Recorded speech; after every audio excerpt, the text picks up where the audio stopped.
Ladies and gentlemen, thank you for tuning in to episode 76 of the Taking 20 podcast. This week about customizing pre-written campaigns. This week's sponsor is Wayfinder Maps. We've got the topographical map you've been looking for. What a relief. Please like, rate, and or subscribe on your preferred podcast site and or on YouTube. I would greatly appreciate it, and it would help the podcast continue to grow. Your gaming group is not typical, and that's a good thing. Your group has their idiosyncrasies and preferences. Your group definitely has the type of game they want to be in. Hopefully the genre and focus of a pre-written adventure that you want to run aligns with the type of adventure the players want to be in, but the odds of perfect alignment are almost zero. Writers of pre-written campaigns will focus on different aspects of the role-playing game: wilderness exploration, combat, puzzles, infiltration and sneaky sneak, dungeon delving, politics, or social encounters. Your group may want more combat and fewer puzzles. They may love dungeons but hate open wilderness exploration. Maybe you and your players expected more social encounters, but the adventure's been nothing but infiltration of this organization, that business, and this other town. No problem, my friends. Give the players what they want. It's what we should do as DMs. But Jeremy, the adventure I purchased doesn't have any social encounters. Its pages are stuffed full of dungeon delving and world exploration. How am I going to shoehorn a social encounter in? Where would I put it? And while we're at it, who peed my pants? I can help you with all those questions except for the last one. That's going to be a mystery that you have to solve. Before you purchase a pre-written adventure or campaign, you need to remember that the vast majority of these are written to the middle-of-the-road gaming group. A typical gaming group, if you will. They are written to appeal to the widest possible audience. From brand new DMs through ancient, grizzled, experienced blowhards like myself. Storylines tend to be very clean and sanitized. Most of them are either entirely self-contained or written to integrate into a predefined campaign world, such as the Sword Coast, Galarian, Kryn, the Inner Sphere, or wherever. You can't blame the authors for doing this. Why write an adventure that only appeals to a very narrow set of potential adventurers? This module is for mature players who want to dive into a dungeon on the elemental plane of fire and solve nearly every encounter with lots of sexy sex with beings made of fire. That's hot. Nothing more topical or relevant than a Paris Hilton soundbite. Welcome to peak 2005. Good lord, I'm old. I mean, you could write an adventure like that, but chances are you're not going to sell a lot of copies. So they write it for a 4 to 5 person party with a little bit of everything and a longer adventure, or tailored to a specific type of adventure if it's a one-shot or very short module. Now before we get started, I want to remind you that customizing does not have to mean you have to do a wholesale rewrite. While there are a ton of ways to customize an adventure, I'm going to break it into 2 broad categories: the changes you can make before the PCs begin the adventure, and the changes that you can make because the PCs are in the adventure. The first type is adjusting an adventure while you're preparing it and before the PCs interact with it. And in my mind, there are many different types of adventure customization you could throw in here. So let's take them from easiest to hardest. The easiest change you can make is changing quest givers and NPCs. It is so easy to reskin and replace generic NPCs with ones from your world or with NPCs of your own making. To quote one of my coworkers, easy peasy lemon squeezy. For example, replacing Felwyn and Halfreach with Lady Maria von Goldenfart as a kidnapping victim by the Feathered. You can replace these at will. All you have to do is remember the substitution that you made and be consistent about it. The next type of adjustment you can make is adding generic homebrew content, like monsters, items, etc., to make the adventure more your own. Again, fairly easy to do, just add in the material that you would like, that you feel is missing from the adventure. Third type of change, changing combat. Changing the quantity and type of monsters and NPCs the PCs will face in the adventure. You can do it on a small scale, like changing a single combat from drakes to hippogriffs. Just be consistent with the types of creatures in your world and the environment that you would find them in, and you're golden here. If you're going to replace mermen, for example, you have better luck replacing it with another type of underwater creature, or modify an existing creature to be an aquatic subtype. But you can also change combat large scale, changing the entire adventure Rise of the Drow to Rise of the Centaurs. This is harder than small-scale changes, but still doable. The fourth type of change you can make is to change adventure locations. different terrain, different country, different continent, different planet, or hell, even different plane of existence. Move Keep on the Borderlands from a swamp near the Caves of Chaos to a desert near the ruins of Al-Qadesh. You may have to change monster types to match because there's not a lot of lizard folk in the deserts of your world. You may have to make them humans or desert giants or something that would naturally reside there. Fifth type of change that you could make is adding character backstories to the adventure or changing NPC backstories listed in the adventure. This requires work on your part. You may have to change combats, NPCs, locations, and a lot of other things to incorporate all of this. The Big Bad was responsible for killing one of the PC spouses before the adventure began. This might require you to move the adventure or change the entire history of the Big Bad. Sixth type of change, and we're getting harder, is changing the adventure goals and plot points. From protect the town from troll attacks to rescue the mayor's son from mongrelman kidnappers. You may be able to keep the location and some NPCs, but a lot of other things may have to be changed wholesale. Instead of defending the city gates from the trolls, you're infiltrating the sewer lair of the mongrelman. And the hardest type of customization is customizing adventure themes. The original adventure may have had a theme of power corrupts everyone. Now you weren't trying to change it to morality is circumstantial or progress requires sacrifice. This may require an entire adventure rewrite to convey the theme properly. Now that's all the first type of customization. Let's talk about the customization of your adventure by adjusting what's different based on the actions the PCs take. This is even harder. It requires creative thinking on your part.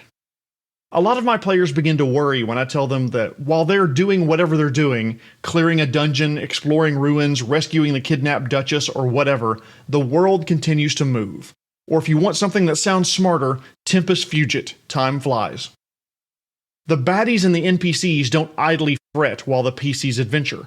Their lives and their plans continue to move. They will continue to try to accomplish their goal. Now, NPCs may have to make reactionary choices based on what the PCs do. To determine what would be different because of the party's actions, between sessions, think about what realistic consequences would happen because of whatever the PCs did. Did the PCs kill a major lieutenant of the Big Bad? That will garner some response from the Big Bad in some way. He could send stronger and or more opponents at the PCs. He could take a personal interest in the PCs and try to take them out himself. Or most importantly, he could change his plans to make them more likely to succeed and make it less likely for the PCs to interfere. Do you have to modify an adventure as written? No. You can play the adventure as written and DM happily ever after. But suppose you do want to adjust the adventure based on the actions of the adventuring party. How do you do it? The fundamental building block of adjusting any campaign or session or adventure is one question. What changed because of the PCs? Most adventure paths do a great job of guiding DMs to the next steps of the adventure, assuming unqualified success by the PCs. The adventure assumes the PCs slayed the Hag Queen and her 2 daughters. They collected the funereal mask of Dragomir Dmitrieva, and they have returned to the town as huge heroes with a big celebration. But what if the PCs didn't have an unqualified success? Maybe they slayed the Hag Queen, but they missed the 2 daughters. The adventure assumes they're dead, but they aren't in your campaign. How does that change the story going forward? Will the sisters slink off into the darkness and disappear from the narrative? If so, that's fine. But they could also collect resources, try to gather power, and try to thwart the PC's plans going forward. So how do you actually customize a pre-written campaign?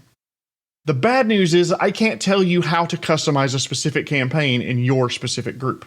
Jesus, Grandpa, what did you read me this thing for? What I am going to do is give you a recipe for how you can customize the pre-written campaign for your group. I'm not going to make the coffee table for you, but I will show you the workshop, show you where the tools are, and how to run the machines. Hopefully both of us emerge with a coffee table that isn't too wobbly and the same number of fingers we had when we walked in. So come here, Frankie Four Fingers, calm down, here's how I customize campaigns. First of all, embrace the fact that the first plan you make before the campaign starts for how you're going to customize it is completely useless. Forget it then. What's the point? The plans you make before the campaign starts won't survive first contact with the PCs. Your plan: I'm going to make this random NPC in the opening tavern brawl the big bad of the entire campaign, when in actuality one of your PCs shanks that NPC with a broken bottle and he died. Your plan: I'm going to make the town of Felchwood a major quest hub for the third act, and the PCs straight up murder the chief of police. In broad daylight. At the police station. In front of 27 cops. Because the chief cut in line in front of them at the local snack shack. You can't control what the players in your campaign are going to do on a session-by-session basis, and you need to be able to adjust the plans on the fly. Which brings us to the payoff for number 1. Yes, the plan that you make is useless, but the process of planning is invaluable. The time you spend formulating your plans requires you to analyze component parts of the adventure: theme, plot, settings, NPCs, interactions, Big Bad's plans, the storyline, all of it. So how do you do that? Read the entire adventure path or module from beginning to end, including introduction, stat blocks, epilogue, and sidebars. Don't worry about making notes yet. Just read it and digest the adventure as a whole. Try to identify what I call the critical path of the adventure. Critical path is a term I borrowed from project management concepts. The critical path of a project, 1, contains jobs or activities that are critical in their effect on total project time, and 2, how these critical jobs relate to one another and what dependencies exist between them. Similarly, the critical path of a pre-written adventure contains the story beats, NPC activities, and set pieces that must happen in order to have an adventure. It weeds out the portions of the adventure that are side quests or activities simply not required to successfully complete it. All those fetch quests to make the PC's equipment better, gone. All of those delay tactics where the big bad tries to lead the party away from his actual objective, ignored. Requests which were a cry for help from this NPC or that shopkeeper that isn't directly related to the adventure at hand, removed. As you read it, try to boil the adventure down to just what is absolutely required in order for the PCs to succeed. Keeping this list in mind will help you stay focused on the required tasks instead of the extraneous fluff of the adventure.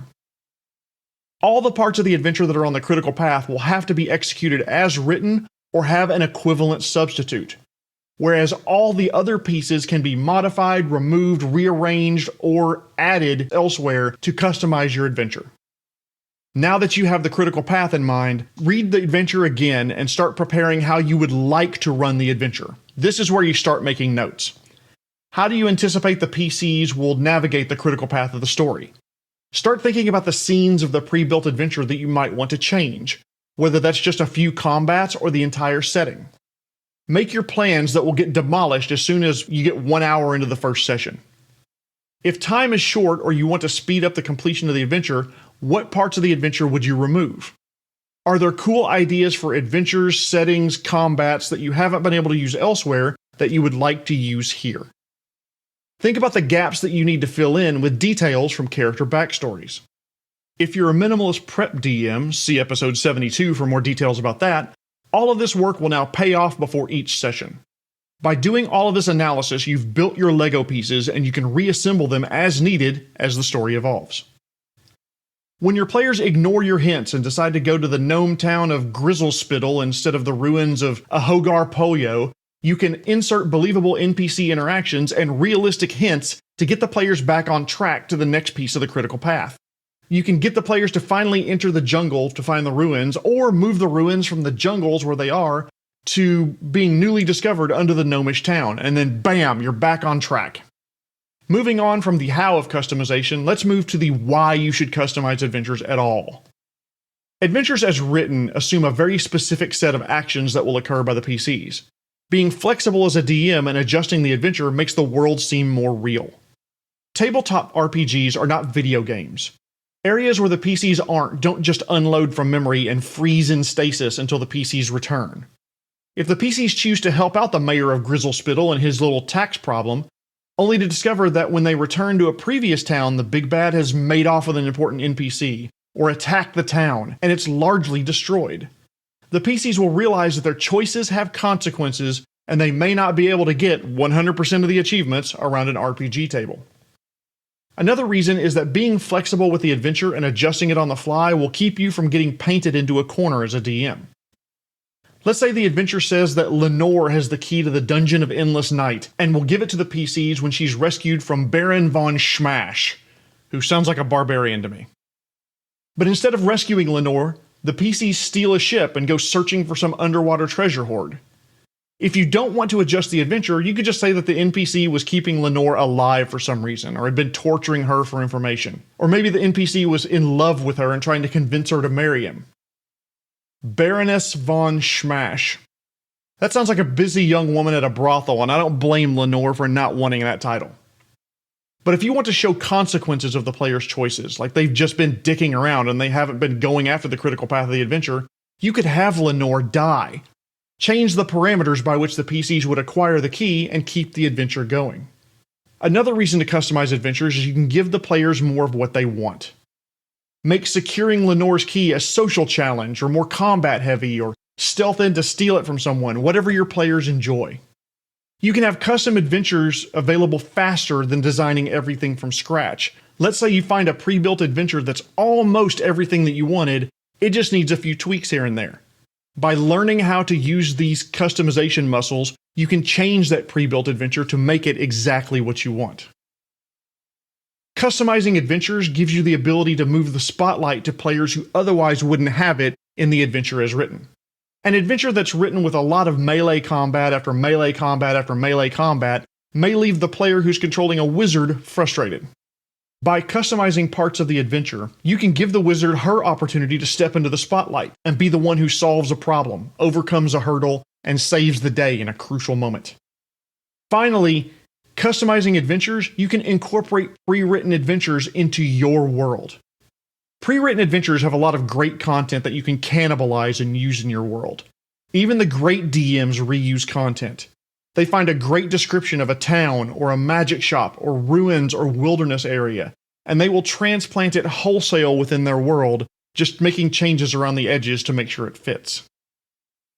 Customizing a pre-written adventure can be a lot of work, but it can be extremely rewarding to see your players happy, give them a challenge, and make them feel like big damn heroes, and have fun doing it. Please like, rate, and subscribe wherever you found this podcast, and if you're so inclined and if you'd like to support the podcast, please head over to ko-fi/taking20podcast and buy me a coffee. Tune in next week where we'll talk about some optional rules and methods that you can use to speed up your game. Before I leave, I want to thank this week's sponsor, Wayfinder Maps. They can help you identify those map symbols. They're legends at it. Thank you again for listening to episode 76, all about customizing pre-written campaigns. My name is Jeremy Shelley, and I hope that your next game is your best game.